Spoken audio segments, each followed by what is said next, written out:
saya wajibkan kalian itu menginstal satu SPSS. Catat ya, satu SPSS. Yang kedua adalah PLS. Di manakah kamu bisa menginstalnya? Di laptop. Caranya bagaimana? Temui Pak Suryanto di perpustakaan. Hanya untuk minta itu bisa kok ke perpustakaan. Datang ke kampus, pergi ke perpustakaan, minta ke Pak Suryanto, Pak, kata Pak Boni, kami mau praktekkan itu di statistik 2. Nah, tolong dong Pak dibantu untuk SPSS dan PLS. Jadi bisa kita pakailah sama-sama, ya kan? Oke, bisa ya? Bisa? Kalau saya dijawab dulu dong. Halo? Siap. Bisa, Pak. Oke, bisa ya. Pak. Ya. Kedua, tolong dibuka dulu kameranya. Kita sebelum mulai harus buka kamera dulu.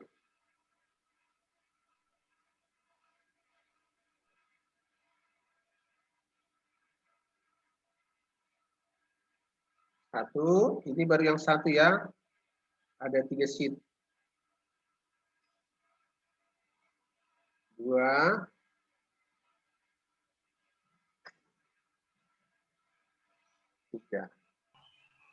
Nah, kemudian pertanyaan saya berikutnya. Yang gabung hari ini, apakah ada kelas yang harus di jam ketiga? Ada, Pak. Ya, oke, nggak apa-apa. Saya ingin tahu aja, jadi biar bisa ngisi absennya. Berarti kelas jam pertama ngisi di jam pertama, kelas jam kedua ngisi di jam kedua, kelas jam ketiga ngisi di jam ketiga. Sudah sepakat kita ya? Oke, materi kita hari ini adalah regresi linear berganda.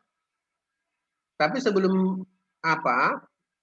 Sebelum kesana, tapi kita akan diskusikan dulu tentang pertama-tama tentang asumsi klasik nanti. Tapi sebelum asumsi klasik itu, kita diskusikan dulu secara singkat analisis regresi linear berganda. Ini dia ya. Ada beberapa istilah di sini yang mau saya perkenalkan. Nah, pertama, ada namanya istilah degree of freedom atau derajat kebebasan, yaitu jumlah informasi yang bebas yang ada atau yang tersedia dan digunakan untuk membuat estimasi terhadap informasi lain. Ada istilahnya taraf nyata, ya.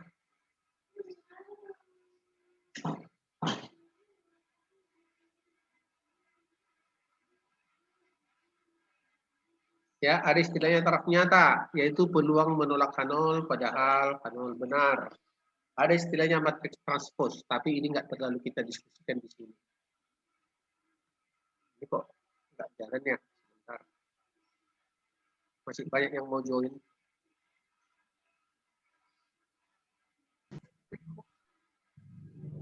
Recording in progress.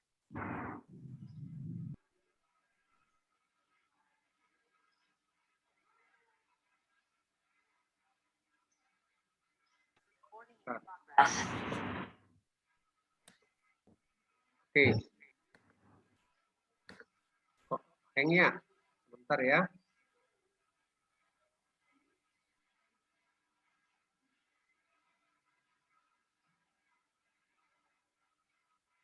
Oke. Jadi ada fenomena yang bersifat kompleks ya. Namanya ini ada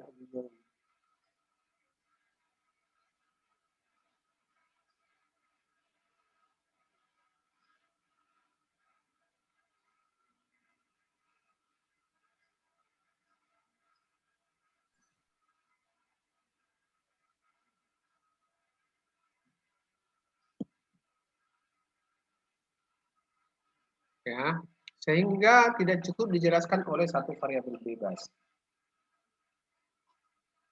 Sebagai contoh, besarnya konsumsi tidak hanya dipengaruhi oleh pendapatan, tetapi juga dipengaruhi oleh jumlah anggota keluarga. Ya, jadi misalnya tingkat pendidikan juga dan variabel lainnya juga.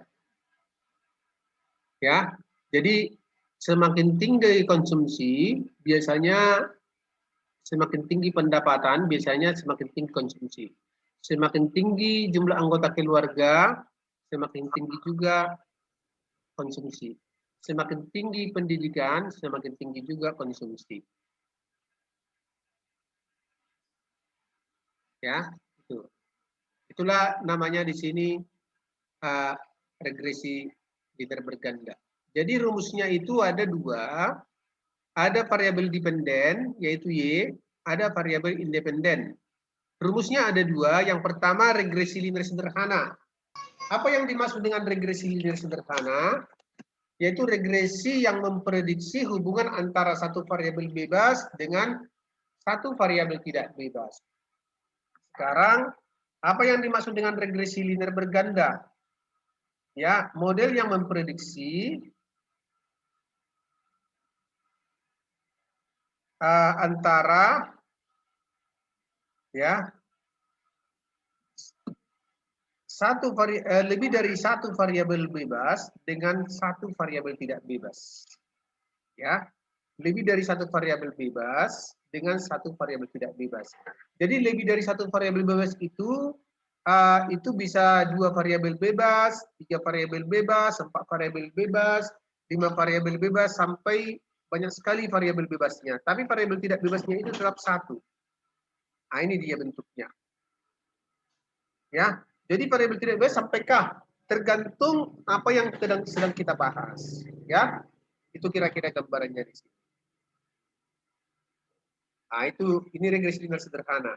Nah, ini disebut dengan regresi linear berganda dengan 2 variabel. Ini masih bisa diselesaikan dengan manual. Ini masih bisa diselesaikan dengan cara manual. Ya. Dia menggunakan metode ordinary least square, ya. Dia menggunakan metode ordinary least square.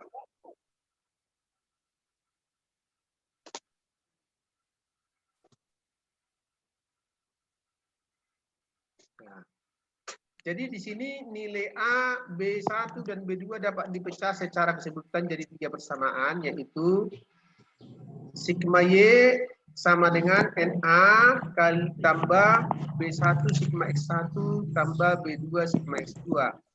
Yang kedua sigma XY sama dengan A sigma X1 tambah B1 sigma X1 kuadrat tambah B2 sigma X1 X2. Yang ketiga sigma X2Y sama dengan A sigma X1 tambah B2 sigma X1 sigma X2 tambah B2 sigma X2 kuadrat. Inilah dia kondisinya. Contohnya di sini jumlah N-nya sama dengan 6. Nanti diselesaikan nanti secara matematis bisa ini, nah. Secara matematis diselesaikan. Kita cari dulu berapa sigma Y-nya. Kita hitung berapa sigma Y-nya. Kemudian kita hitung juga berapa sigma X1, baru kemudian sigma X2, kita hitung X1, X2-nya berapa totalnya, ya. Coba kita naikkan dulu ini ke atas ya, biar bisa kita pahami. Kemudian berapa nilai sigma X1Y-nya, sigma X2Y-nya, X1 kuadrat, X2 kuadrat, dan Y kuadrat. Inilah sigmanya. Kemudian kita masukkan ke rumus yang ada di atas. Kita masukkan ke rumus yang ada di atas. Ini adalah sigma, ini sigma Y, ini sigma X1Y, sigma X2Y.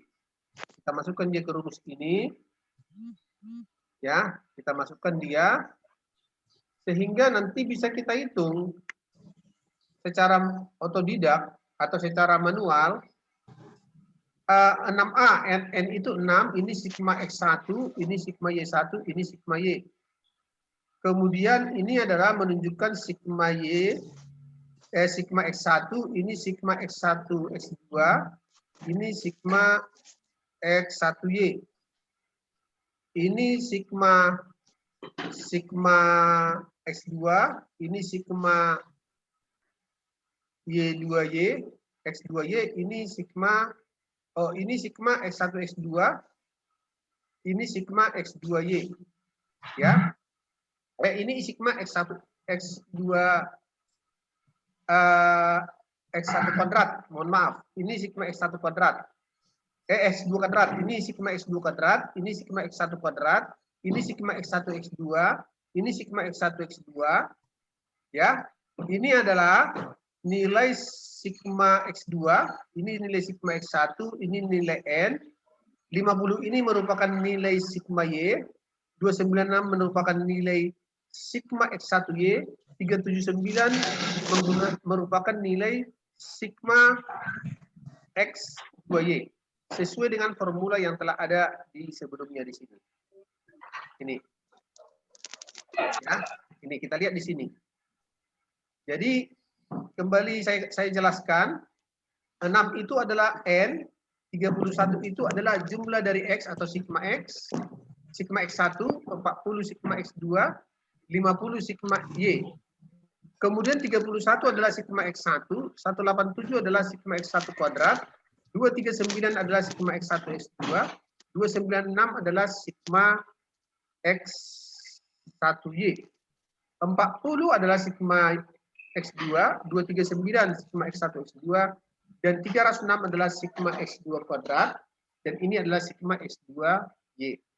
Langkah pertama yang kita lakukan adalah kita melakukan metode eliminasi. Kita hilangkan dulu nilai A. Caranya mengawinkan persamaan 1 dengan 2. Kita kawinkan persamaan 1 dengan 2, hasilnya di sini. Setelah kita kawinkan dia, hasilnya ini di sini. Kita selanjutnya adalah mengeliminasi A. Caranya adalah yang 31 dikalikan dengan 6, yang 6 dikalikan dengan 31. Sehingga dia menjadi 31 kali 6 adalah 189. Ya. Kemudian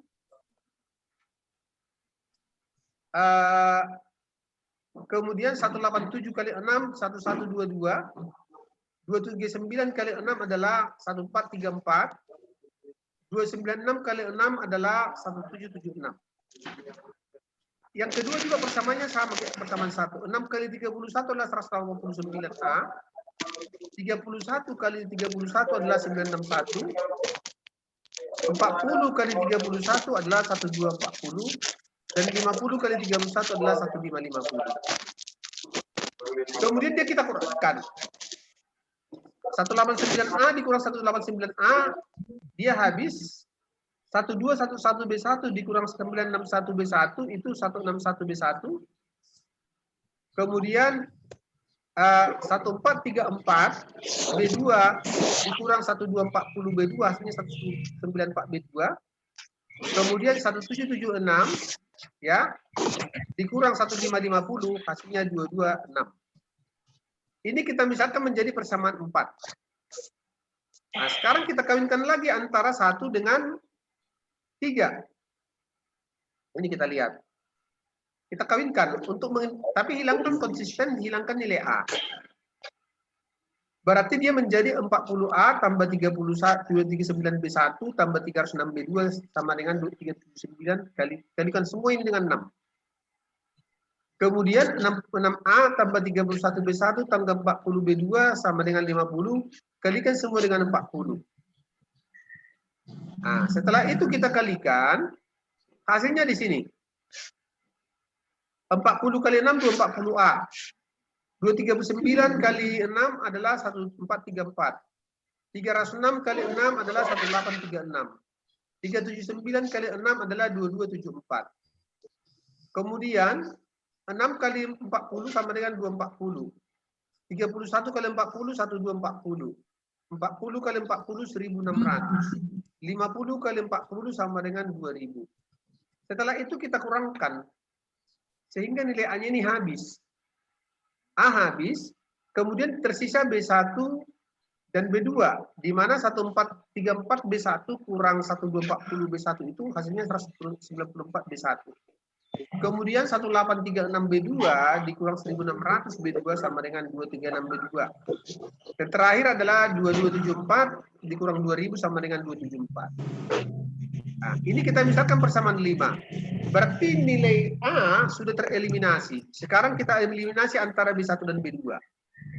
Kita lanjut ya. Kita eliminasi, kita sandingkan persamaan 4 dan 5 tadi.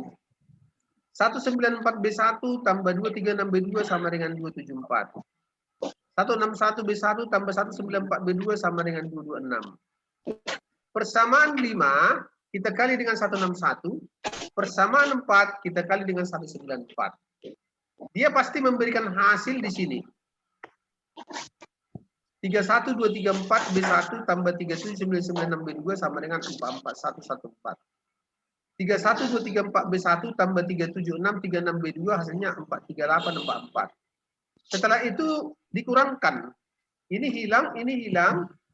Ini 37996B2 dikurang 37636B2. Hasilnya 360B2. Kemudian ini juga hasilnya adalah 270. Sehingga kita temukan nilai B2 adalah 0,75. Ya. Kita temukan B2 di sini 0,75. Kalau B2 kita temukan 0,75, kita tinggal mencari B1 dan A.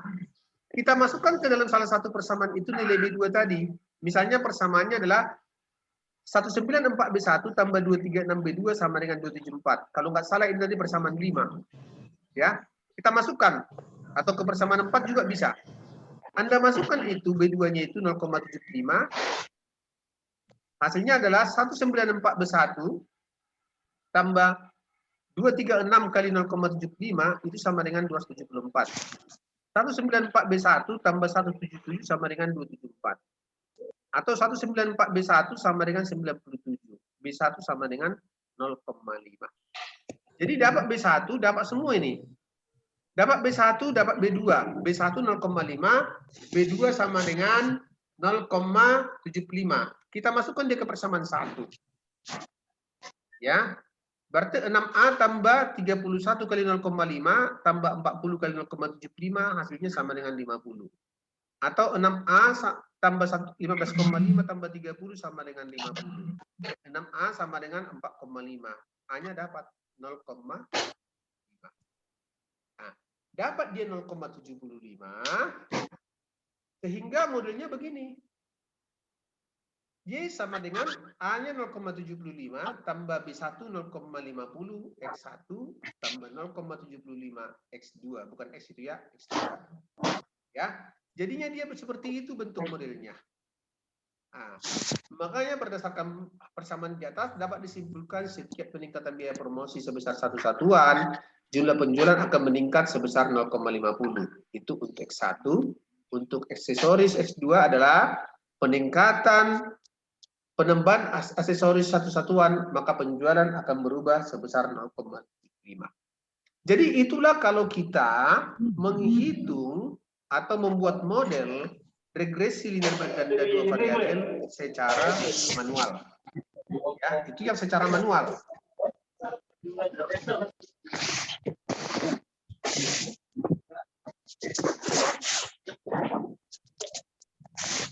Ini yang harusnya jam ketiga yang A ya. Halo? B, Pak. Oh, B. B udah berapa yang absennya? Sorry ya. Oh, udah banyak juga ya. 5. Oke. Sampai di situ ada pertanyaan? Halo? Tidak ada ya? Tidak ada, Pak. Oke, sementara belum ada dulu ya. Tapi itu semuanya, itu adalah membuat modelnya. Tapi di statistik itu sendiri, ada yang disebut dengan asumsi klasik. Ya, ada yang disebut dengan asumsi klasik. Apa itu asumsi klasik? Itu asumsi-asumsi yang harus dipenuhi dalam regresi linear berganda. Ya, apa itu? Ada namanya uji normalitas, ada namanya uji non heterokedastisitas, ada namanya non multikolineritas, ada namanya non autokorelasi, ada namanya non linearitas. Jadi ada 5 asumsi yang harus dipenuhi. Tapi kalau Anda melakukan penelitian survei, menyebarkan angket, Anda tidak harus memenuhi ke-5 ini, cukup 4, yaitu uji normalitas. Di sini normalitas itu bukan datanya, tapi residunya, atau errornya, atau sisaannya. Kemudian non heterokedastisitas, itu bisa Anda lakukan dengan berbagai metode. Salah satunya adalah metode grafik. Anda harus mampu membaca, ya,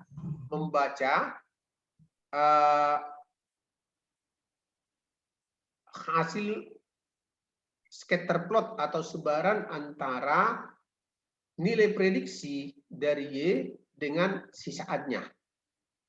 Tapi setelah di standardize, nanti bisa kita lihat nanti bagaimana aplikasinya. Apa itu non-normalitas? Normalitas itu adalah data itu cenderung berdistribusi normal. Caranya ada beberapa jenis. Pertama dengan metode informal, dengan metode grafik. Kalau grafiknya mau berbentuk seperti lonceng, itu bisa mengarah ke distribusi normal. Tapi ada metode lain, contohnya di regresi yang survei yang menggunakan SPSS. Namanya adalah metode Kolmogorov-Smirnov. Itu akan diuji langsung, hanya kita interpretasikan. Jika dia itu nilai signifikansinya di atas 0,05, berarti data berdistribusi normal. Jika dia itu di bawah 0,05, data itu tidak berdistribusi normal. Itu dia kira-kira. Ada lagi misalnya kalau pakai EViews ataupun Stata, itu menggunakan uji Jacques-Bera untuk menuliskannya, untuk kenormalannya. Jadi memang tergantung software yang kita pakai juga, yang mana yang dipakai di sana.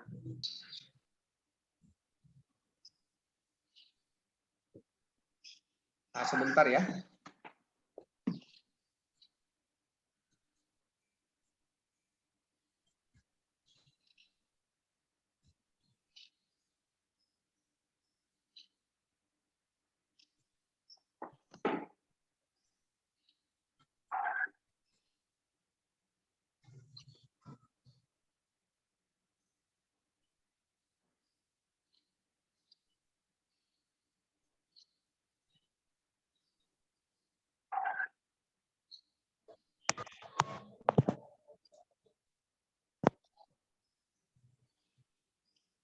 Bentar ya, Nak. Ya, Pak, itu, Pak. Partinya ya, Pak.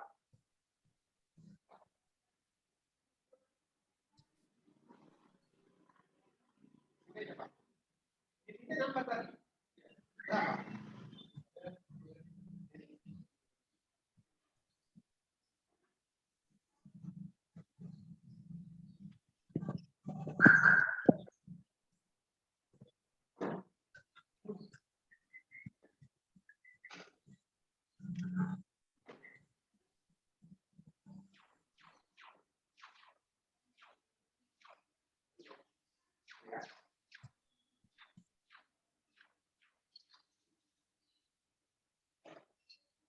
Kakak, simpan ini nah.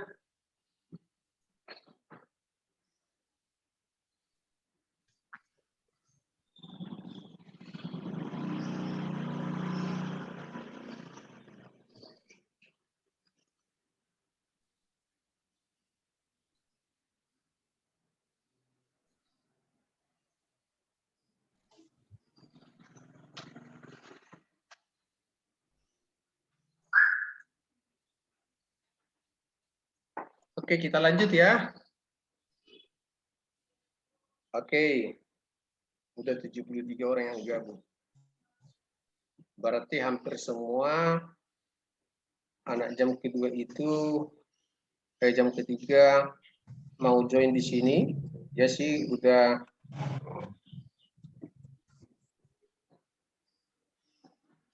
ke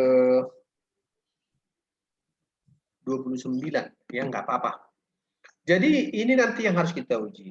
Heterogeneisitas itu apa artinya? Apabila varians dari error itu atau residual itu dia itu konstan, itu maksudnya. Kalau dia itu non multikolorialitas berarti bahwa hubungan antara satu variabel bebas dengan variabel bebas lainnya itu bersifat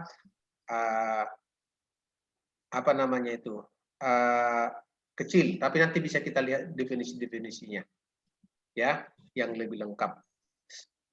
Materi akan saya kasih, nanti saya tambahkan dari materi kelas A. Sebentar saya kasih waktu dulu beberapa menit untuk men-share materi yang kurang tadi, yang tadi pagi belum sempat saya berikan. Baru nanti kita coba diskusikan apa itu distribusi normal. Sebentar ya. Tadi ya, sebentar.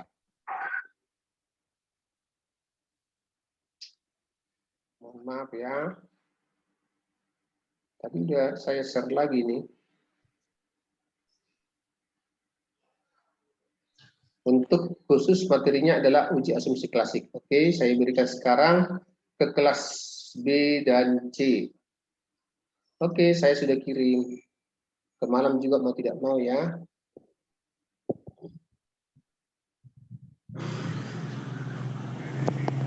Bentar ya anaknya. Oke, saya sudah kirim juga ke kelas malam. Baik, kita akan diskusikan tentang uji asumsi klasik secara khusus. Saya sengaja berikan dia itu. Ini uji asumsi klasik kelihatan?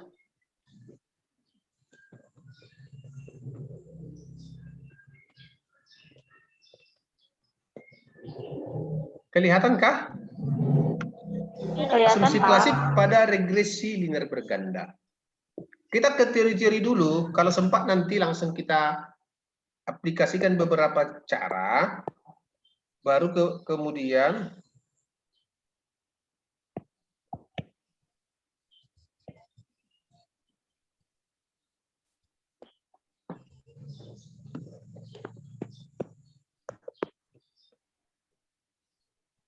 kita lihat di sini. Ada pertama uji normalitas. Uji normalitas data pada regresi linear berganda dilakukan pada residual. Residual itu maksudnya sisa ya, sisaan ataupun error. Bukan pada data per variabel. Di sini kita akan melakukan uji normalitas residual pada uji regresi linear berganda dengan dua cara. Pertama, dengan mengolahnya bersamaan dengan regresi linear berganda. Ini nanti akan kita praktekkan. Kemudian ada dengan cara yang kedua, metode explore setelah regresi linear berganda. Ada dua pendekatan di sini yang saya perkenalkan, yaitu dengan uji Kolmogorov-Smirnov, Shapiro-Wilks nanti nggak kita gunakan di sini. Kemudian ada nanti normal probability plot dari individu. Tolong Mega diapakan suaranya, nak? Di mute ya, saya mute kan ya. Nah, ini caranya nanti kita lihat seperti apa cara menghitungnya ya. Ini secara manual. Kita lihat di sini di errornya itu, kemudian kita masukkan rumus Kolmogorov-Smirnov. Kalau kita menggunakannya itu secara manual, akan kesulitan juga kita. Kedua, multikoliniaritas terjadi bila paling tidak salah satu variabel bebas berkorelasi dengan variabel bebas lainnya. Di sini berkorelasi itu maksudnya korelasinya sangat besar. Biasanya di atas 0,9. Itu pasti terjadi masalah multikoliniaritas. Jadi bila terdapat hubungan yang linear, yang sempurna atas beberapa variabel bebas. Ini akibatnya. Pertama, jika terdapat multikoliniaritas sempurna, parameter tidak dapat diduga dengan metode ordinary least square. Jika nilai variansinya bisa besar, standar error besar, selang kepercayaan lebar. Uji T tidak signifikan. Tanda parameter bisa berlawanan, harusnya positif menjadi negatif, negatif menjadi positif. R-square-nya tinggi, tapi banyak variabel yang tidak signifikan, berarti terlalu dominan satu variabel. Kemudian cara mendeteksinya, regresikan setiap variabel bebas XI dengan variabel bebas lainnya dalam bentuk persamaan atau auxiliary regression.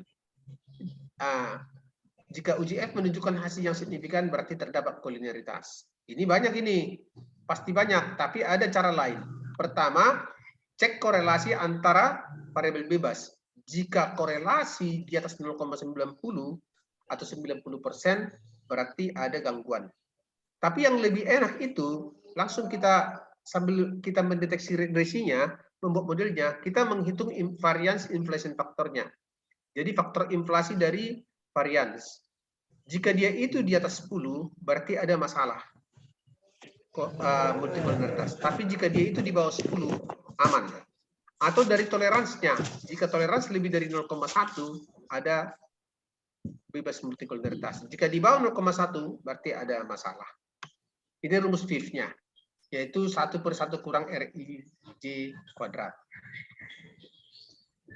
Kalau toleransi rumusnya adalah 1 kurang RIJ kuadrat. Jadi bisa kita simpulkan bahwa fifth itu sama dengan 1 dibagi toleransi. Oke? Ini apa ini? Sebentar dulu.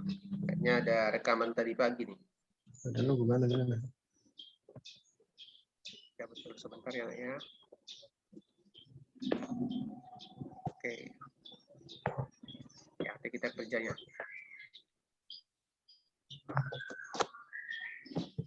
Cara mengatasinya, gunakan informasi a priori berdasarkan keyakinan atau hasil penelitian terdahulu. Lakukan regresi elementer. Kemudian menggabungkan data cross section dengan time series. Mengeluarkan data satu variabel yang kolinier.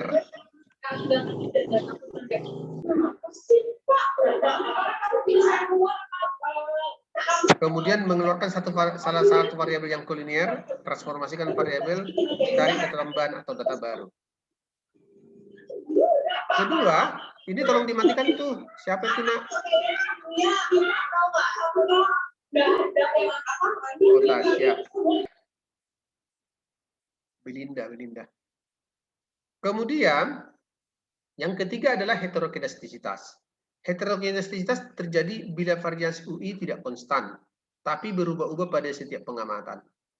Ini coba, ini agak masalah ini ya. Jadi pada setiap pengamatan variasinya tidak konstan.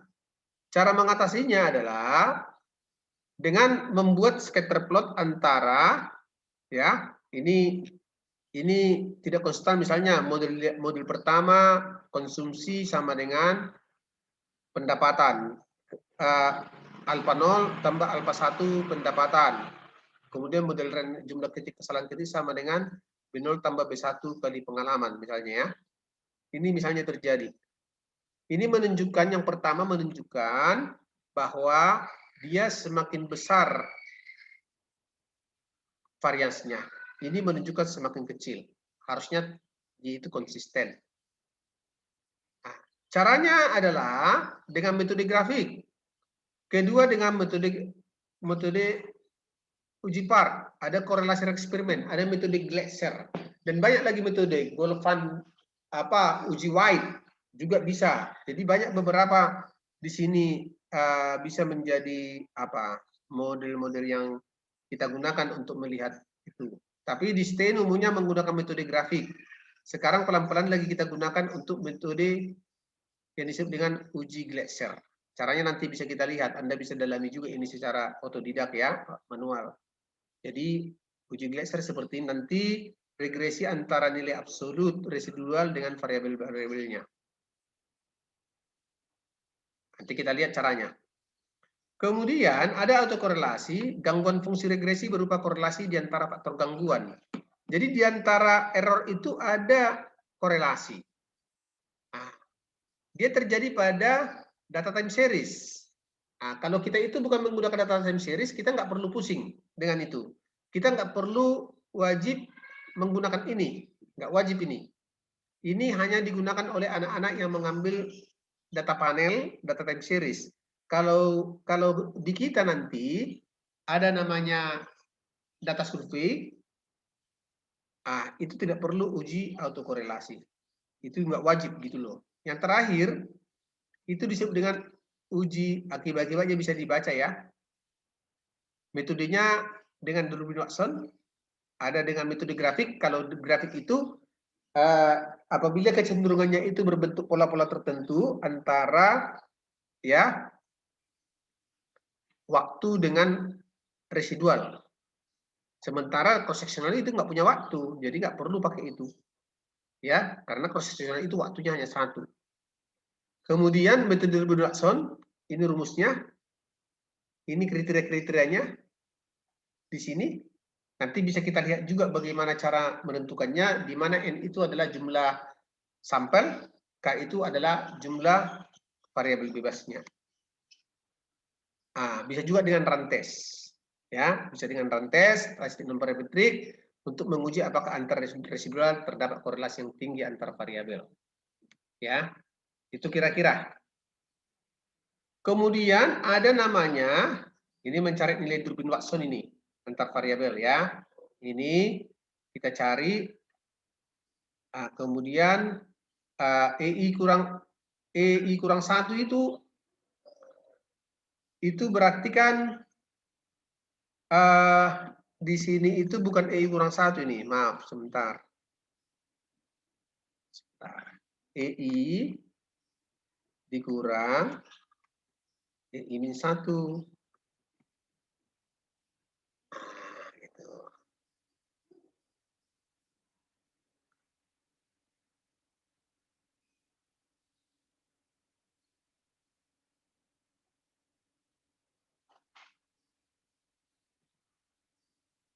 Ini E-nya kecil ya.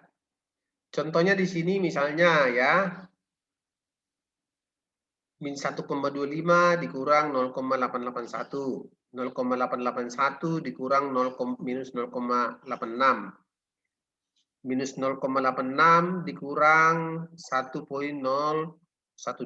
dan seterusnya nanti. Ya, itu dia di sana. Hasilnya adalah di kolom yang kedua ini. Dapat di sini, dikuadratkan dia, setelah dikuadratkan, ya, dapat di sini.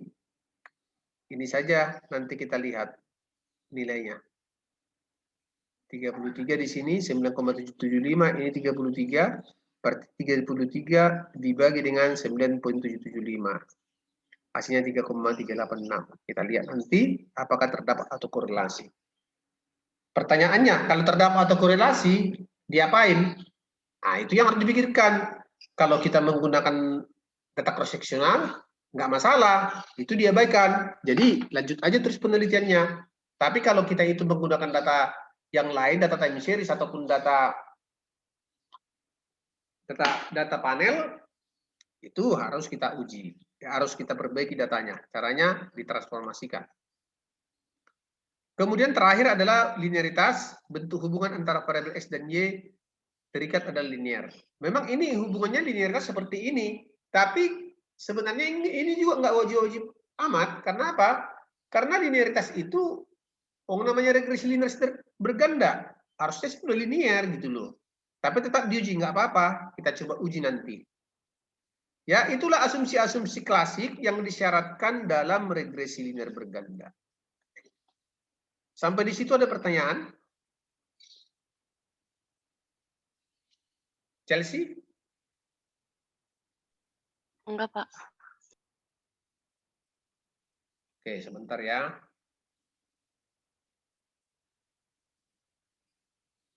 Sebentar aja, 1 menit. Ada anak lagi tanyakan kuesionernya, bercek dulu.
Oke, kita lanjut ya.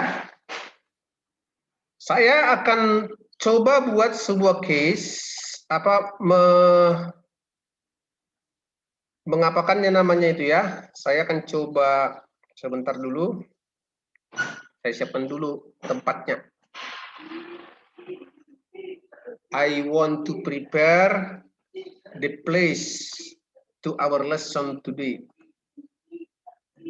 Okay, we can start to continue about asumsi klasik, classical assumption.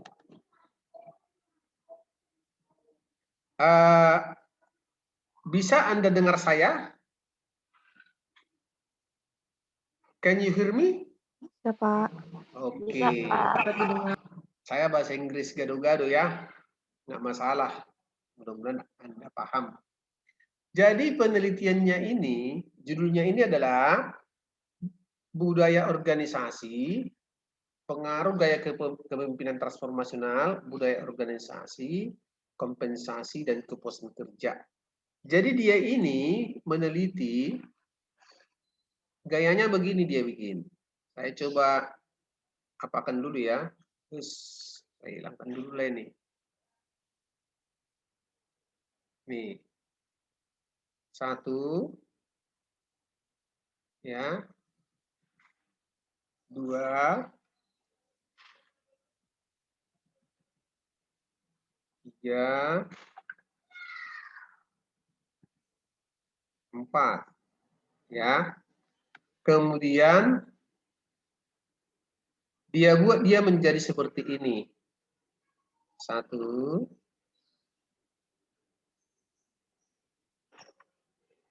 2,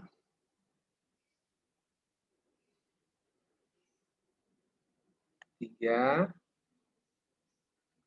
Nah, di sini dituliskannya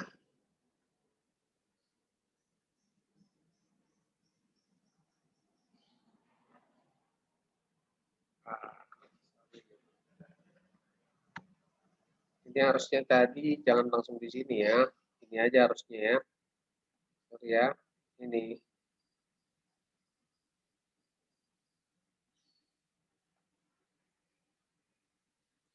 Sorry. Ini gaya kepemimpinan transformasional.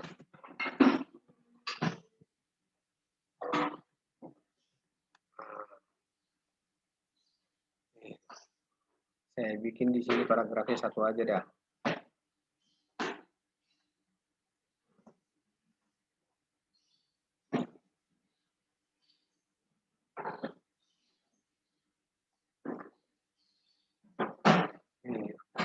Ini yang kedua, namanya saya sebutkan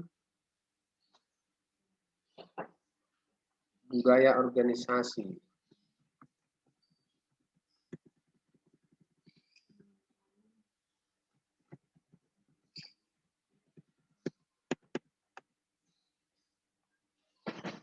Yang ketiga,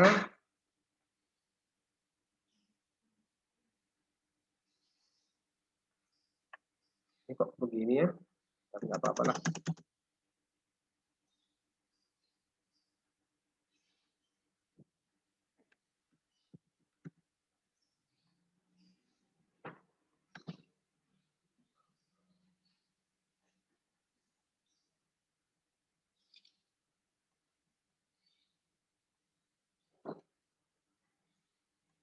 Bentar ya.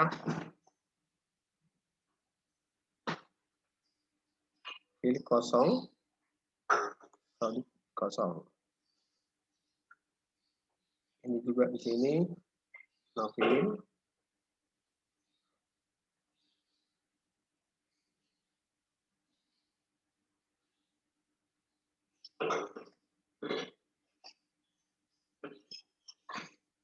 Novel semua ya. Lainnya no lain.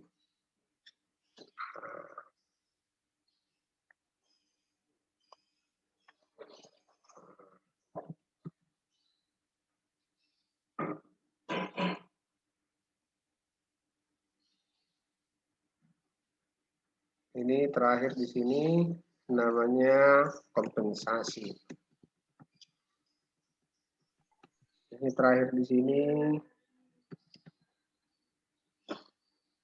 namanya proposal kerja.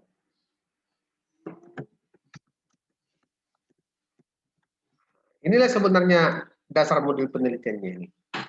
Ya, ini dasar modul penelitiannya. Saya kosongkan ini semua lah, nggak apa-apa. Biar Anda bisa lebih paham nanti.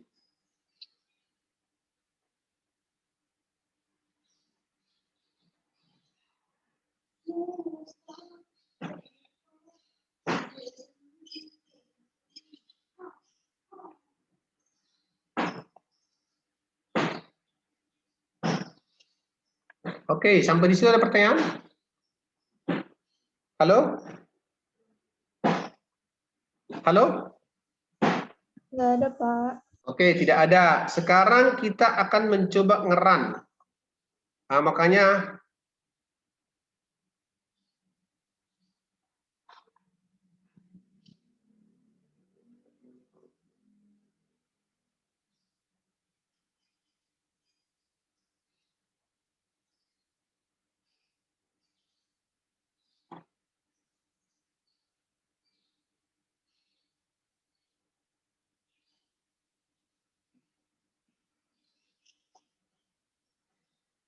oke.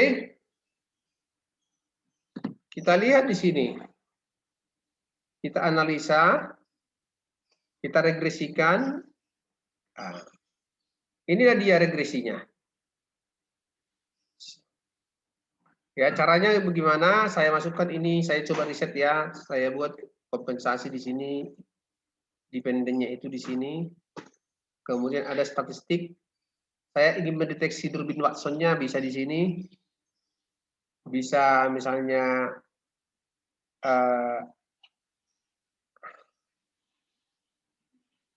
kolinitasnya di sini. Saya mau buang misalnya nanti outliernya bisa saya lakukan di sini misalnya. Kemudian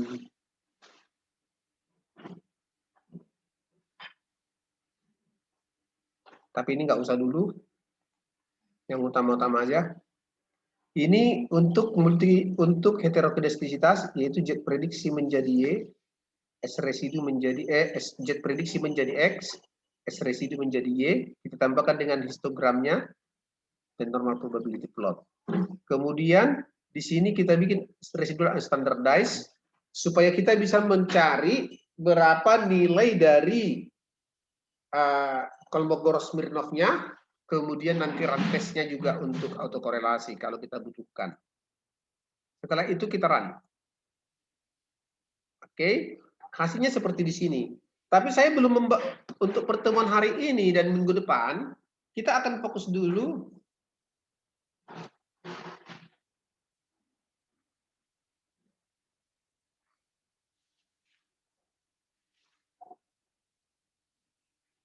sebentar ya.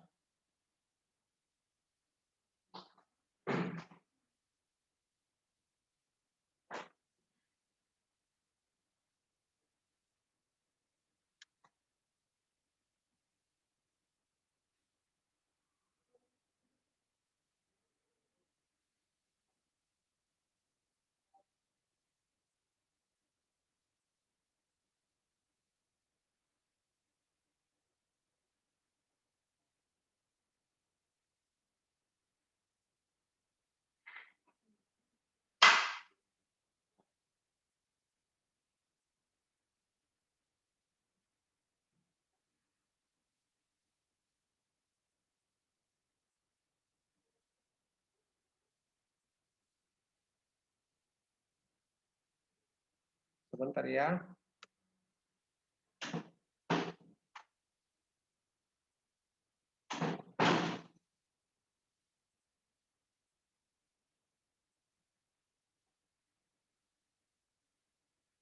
Sebentar ya, Nak ya.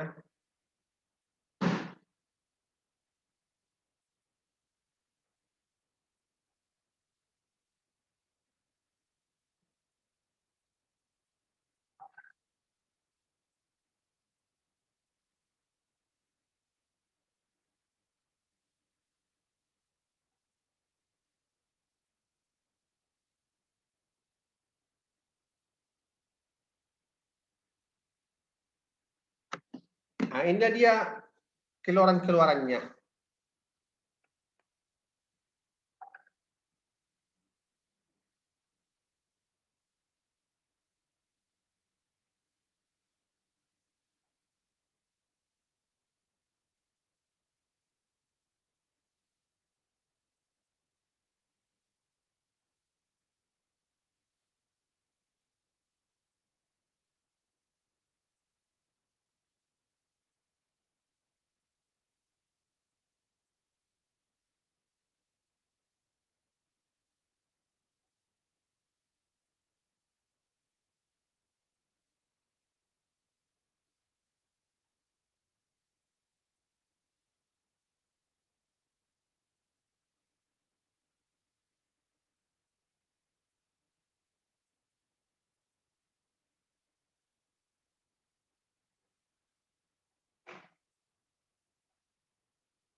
Oke, kita lihat di sini ya.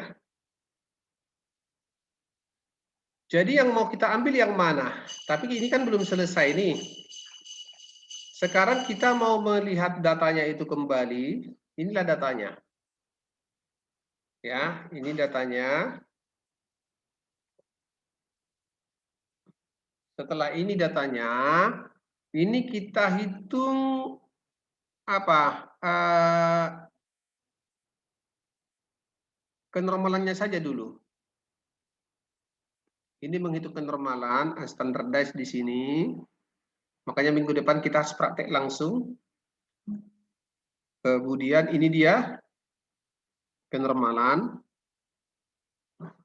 Kita juga bisa menghitung korelasi. Jadi untuk autokorelasi itu bisa multikolinialitas bisa juga dengan cara seperti ini, kita lihat.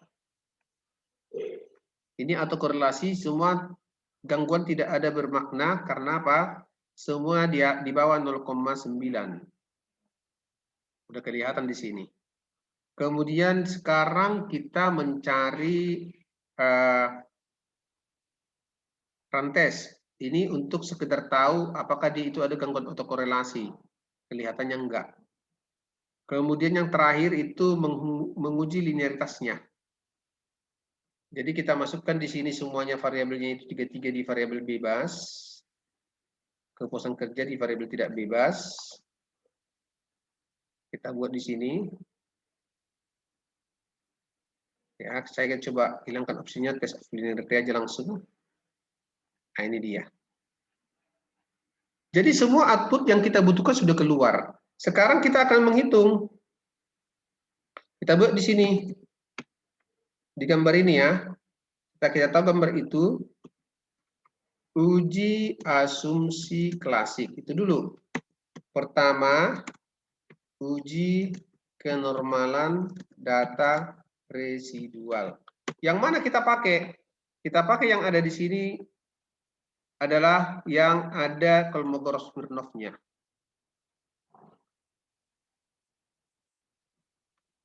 Nah, dia seperti ini. Atau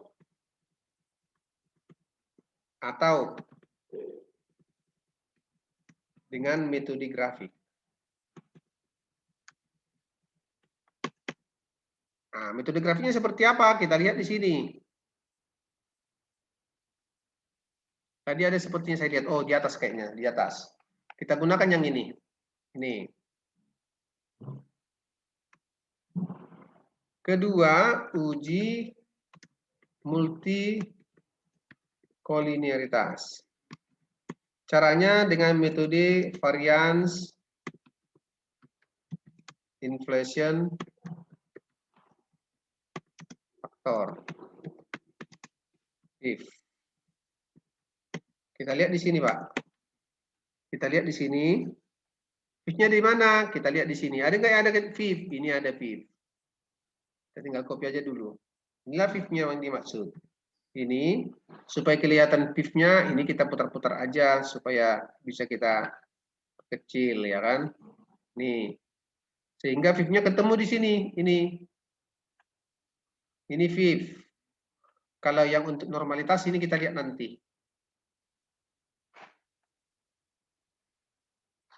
Nah, yang ketiga, bisa juga dengan matriks korelasi. Matriks korelasi. Tapi ya kita pilih salah satu aja nanti kalau kita mau bikin laporan penelitiannya. Ini matriks korelasi yang saya maksud. Ini. Ya. Kemudian heterokedastisitas. Non heterokedastisitas. Itu kita gunakan metode grafik. Nanti Glaser juga bisa kita pakai, tapi grafik dulu lah. Ini dia grafiknya. Kemudian yang berikutnya adalah autokorelasi. Tapi di sini autokorelasi pertama dengan rantai Durbin-Watson. Tapi ini tidak wajib. Tidak wajib untuk data cross sectional atau survei. Tetapi wajib untuk time series dan panel. Ya, itu dia. Yang mana dia itu? Durbin-Watson kita lihat. Durbin-Watson. Ada di sini Durbin-Watson.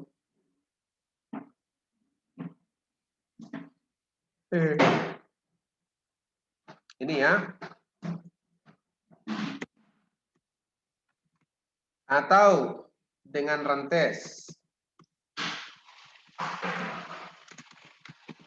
Nah, di sini bisa kita lihat di sini.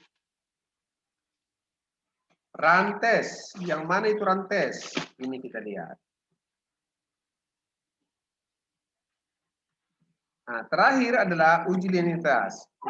Uji linearitas. Yang mana? Satu.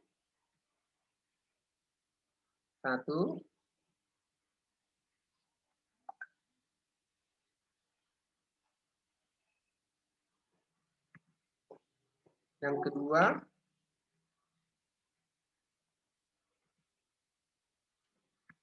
Dan terakhir adalah yang jam ketiga.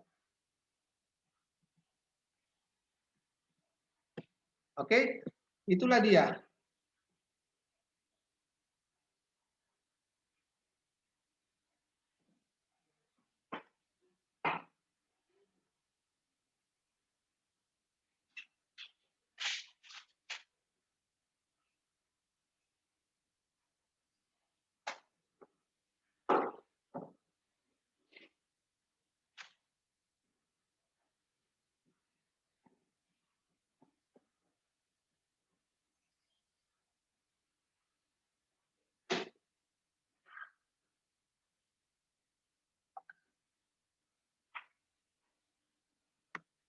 Sampai di situ ada pertanyaan?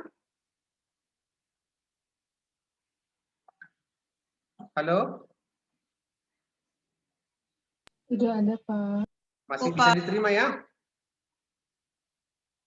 Masih bisa ya? Makanya kalau mau tahu secara lengkap, Anda harus. Jadi nanti ketemu dengan Pak Suryanto di perpustakaan, minta supaya beliau membantu menginstalkan SPSS dan apa? Dan PLS.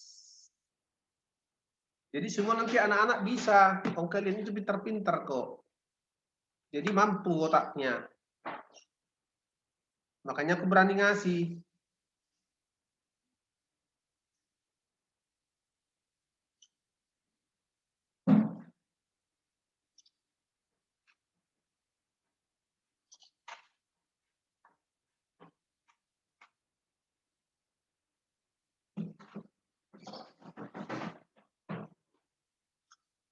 Oke, saya simpan dulu nih ya.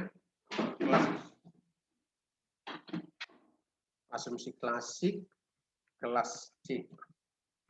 25 Mei 21 dan B. Oke, kita akan interpretasikan ini satu persatu.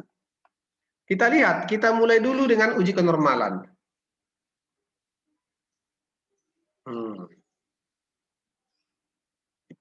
Nah, ini dulu kita lakukan. Uji kenormalan data. Jadi uji kenormalan residual dilakukan untuk mengetahui apakah residual data penelitian mengikuti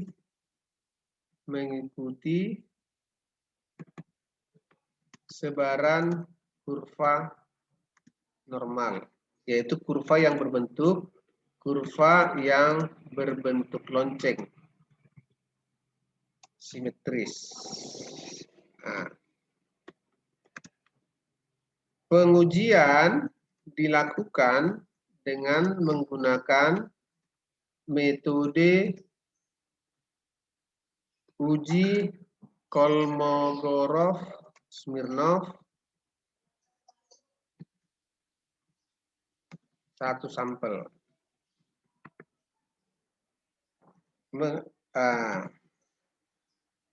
Pada taraf nyata alfa, kita bikin di sini alfanya berapa? 0,05. Jadi peluang menolak H0 padahal H0 salah itu peluangnya adalah 0,05.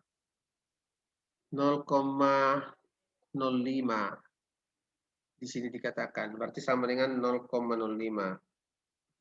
5% atau dalam kurung 0,05. Jadi itu maksudnya di sana. Nah, mengacu kepada hipotesis sebagai berikut. Pertama, H0, data tidak berdistribusi normal. H1, data tidak berdistribusi normal. Oke, kriteria keputusan. Saya coba bikin dulu apanya ini semuanya. Hurufnya ini adalah Arial dengan Arial dulu lah. Dengan ukurannya itu 10. 11. Spasinya 1 biar lebih sedikit. Oke. Nah, kriteria pengujian jika nilai, ini aja saya copy ya.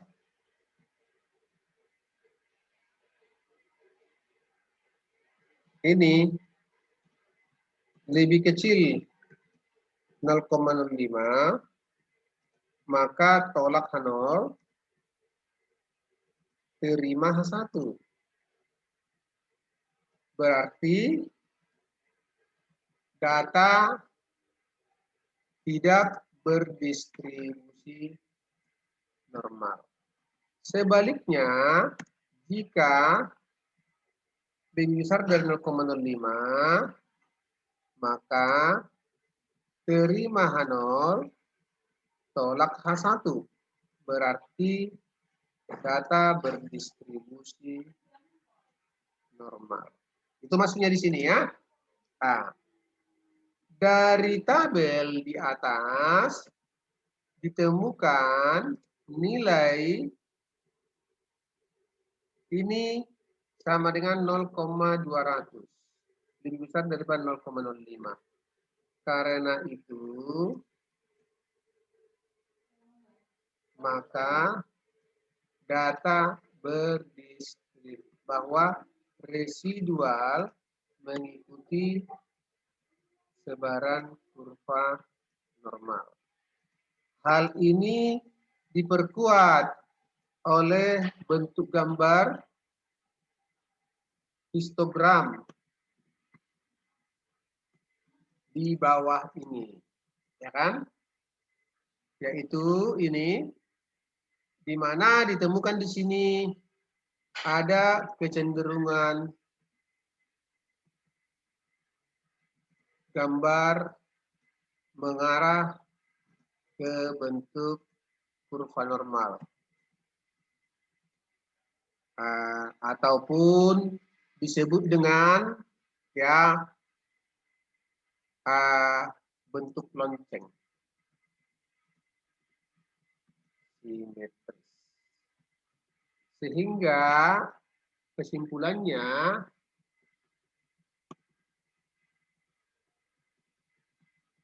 adalah data berdistribusi normal. Sampai di situ ada pertanyaan?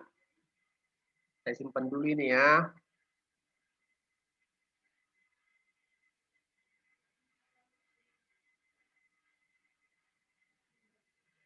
Sampai di situ ada pertanyaan? Ayo, coba dulu. Ayo.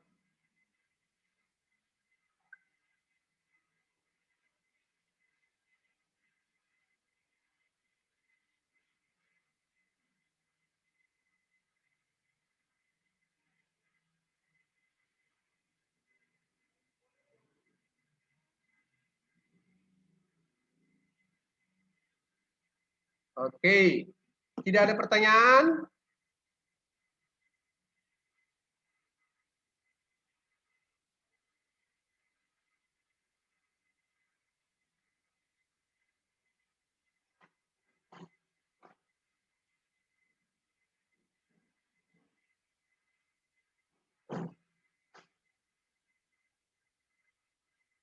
Ada pertanyaan? Halo, apakah saya masih didengar? Iya Pak, masih terdengar. Amanda, Masih, bisa Pak. Amanda? Bisa ya? Nah, sekarang Pak, kita terdengar. mau menghitung multikolinearitas. Multikolinearitas dihitung dengan menggunakan metode menggunakan nilai variance inflation factor dalam kurung VIF, di mana jika nilai VIF lebih dari 10 maka terjadi gangguan multikolinearitas. Ya. Atau jika nilai toleransinya itu lebih besar dari 1 kalau nggak salah tadi ya. Lebih besar dari 1 toleransi. Jangan sampai salah apa dulu saya. Jangan sampai salah tulis ya. Multikolinearitas itu toleransinya kalau nggak salah sebentar nak ya. Ini.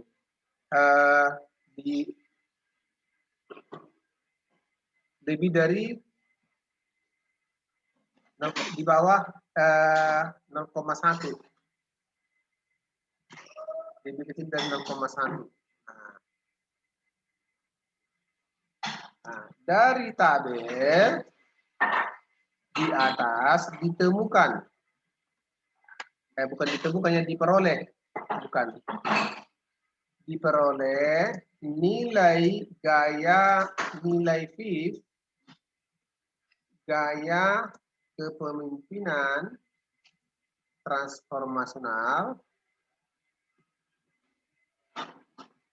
sama dengan 0,2686. Otomatis dia 2,686 ya, 2,686. Otomatis dia lebih kecil dari 10.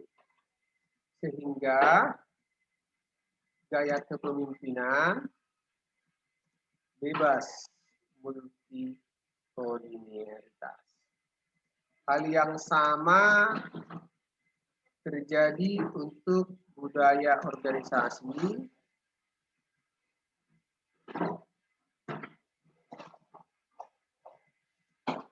dalam kurung VIF sama dengan 1,694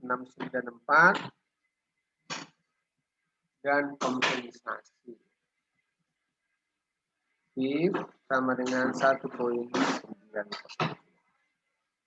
Keduanya di bawah 10 atau toleransi lebih dari 0,1. Kesimpulannya adalah model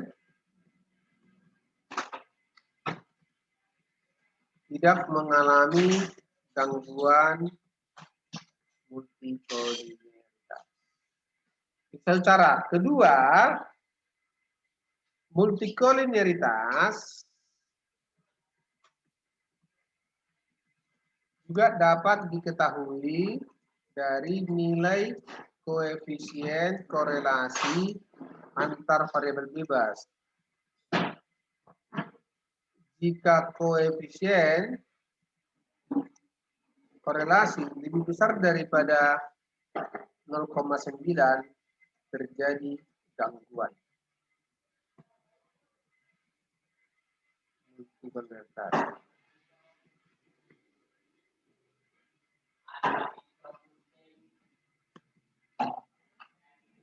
Dari data tabel di atas, seluruhnya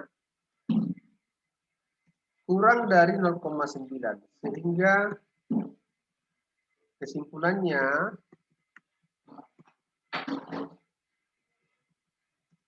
mengatakan tidak terjadi gangguan.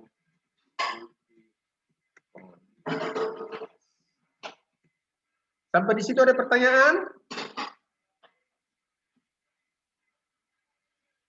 Halo?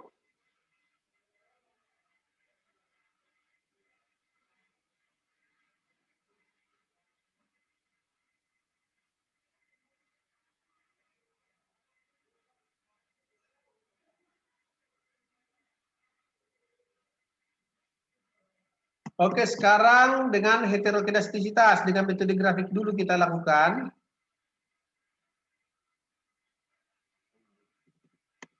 Masih ada waktu 3 menit. Dari data di atas, dari gambar, dapat diketahui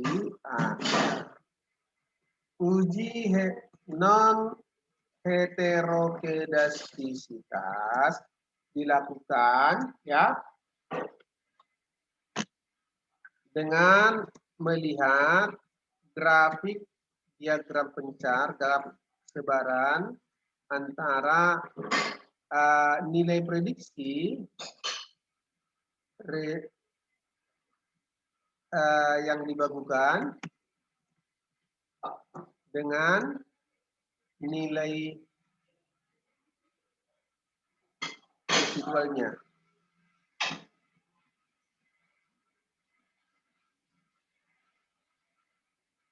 Ada yang cek ya?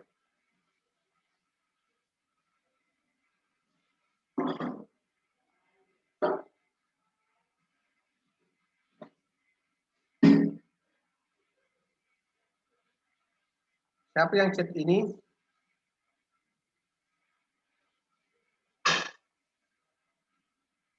Oh, si Mega. Silakan Mega, ya. Nggak apa-apa, nggak apa-apa.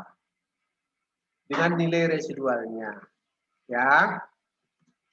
Ditemukan apabila kurva sebaran itu sebaran membentuk pola-pola tertentu, maka misalnya panah, bola, PLN, maka terjadi gangguan non heterogenestisitas. Tetapi jika dia berbentuk acak, tidak terjadi seperti pada gambar. Nah, itu kira-kira. Jadi itulah kira-kira beberapa jenis, ya nanti ini akan saya share bagaimana kita mencari asumsi klasik. Tapi ini tidak akan, Anda belum kompeten. Kenapa saya kata tidak kompeten? Karena Anda baru hanya mendengar penjelasan saya. Supaya Anda kompeten, Di pertemuan 2 minggu lagi, kita langsung praktek tentang hal itu dan langsung menggunakan software. Jadi data saya sebarkan dulu dalam bentuk SPSS nanti. Anda sudah install SPSS, kemudian kita langsung kerjakan sama-sama. Oke, sampai di situ ada pertanyaan? Pak, berarti harus ke kampus ya Pak buat install Ya, ke yang tadi. perpustakaan. Kalau nggak bisa, kalau lagi di desa, mau tidak mau memang apa? Minta tolong sama teman caranya. Dikirim melalui Google Drive aja nanti softwarenya, tapi minta diajari cara menginstal. Kalau menginstal SPSS sih gampang. Saya tidak tahu cara menginstal apanya itu, PLS-nya. Karena agak beda. Itu. Oke? Sampai di situ ada pertanyaan? Pak, saya mau nanya mengenai tugas itu Pak, statistik yang kelompok. Iya. Itu materinya nanti kita cari sendiri atau dikasih sama Bapak ya? Yang mengenai buat studi kasus. Mengenai apa ya waktu itu cari sendirinya? Kan kemarin kata Bapak suruh bikin tugas statistik yang sekelompok itu terdiri dari 4 orang. Oh, regresi-regresinya gitu? Iya, katanya kan mau Oh ya, Bapak itu dari saya kirim, nanti. tapi belum Sebentar ya. dikirim.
Masih di mute, Itu Pak. nanti dari saya Amanda. Itu dari saya, tapi kita tampilkan dulu ini. Banyak kok data saya. Jadi nggak perlu ada ke perpustakaan. Sepertinya nggak perlu ke perpustakaan. Kan Baik, Pak. kompetisi. Jadi yang terbaik itu nanti saya nilai berdasarkan bagaimana tampilan yang terbaik itu. Ya kan? Siapa yang terbaik itu yang apa? Walaupun case-nya sama ya nggak masalah.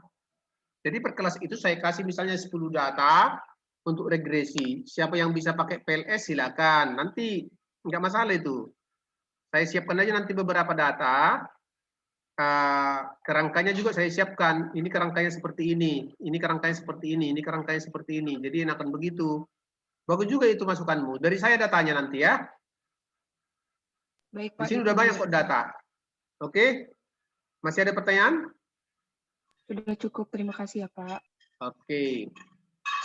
Untuk malam, jadi mungkin data pagi dengan malam itu sama saja, tapi cara mereka menyajikannya kan perlu saya nilai kan, ya kan? Nggak masalah itu.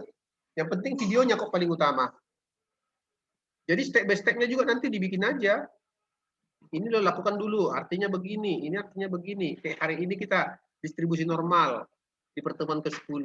11 nanti di asumsi klasik. 12 juga regresi.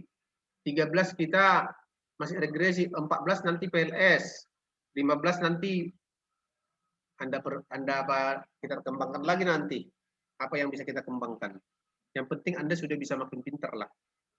Oke, ada lagi pertanyaan?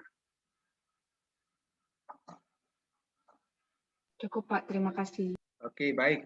Saya rasa cukup dulu pertemuan kita hari ini. Rekaman nanti akan saya berikan ya. Selamat siang. Sampai ketemu 2 minggu lagi karena minggu depan tanggal 1 kita libur. Terima kasih. Sebentar. Buka dulu semua, buka dulu. Lupaku. Kan ini agak beda nih dengan yang tadi. Orang-orangnya kan.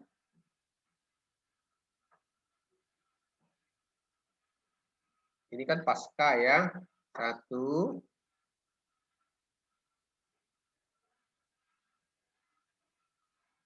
Dua.